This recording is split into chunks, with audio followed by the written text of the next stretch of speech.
శ్రీదేవి గురించి ఇలాంటి ఒక సందర్భం వస్తున్నాను కానీ ఆ సందర్భంగా ఇలా మాట్లాడవలసి వస్తున్నాను కానీ నిజంగా నేను ఎప్పుడూ ఊహించలేదు. ఇది చాలా దురదృష్టం. అందం అభినయం కలబోసిన నటి శ్రీదేవి, అత్యద్భుత నటి.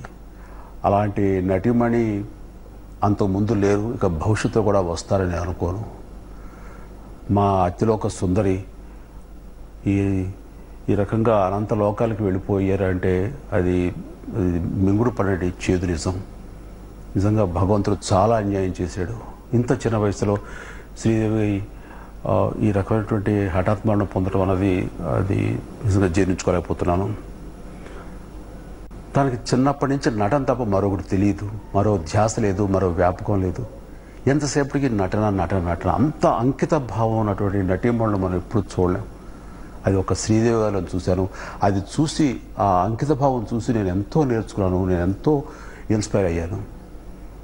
తనతోటి నేను నా బిగినింగ్ ఆఫ్ మై కెరీర్లో నేను రాణికసు రంగం అనే సినిమా చేశాను. ఆ తర్వాత 2-3 సినిమాలు చేసిన మా కాంబినేషన్లో వచ్చిన అత్యద్భుతమైన దృశ్య కావ్యం జగదగ వీరుడు అతిలోక సుందరి.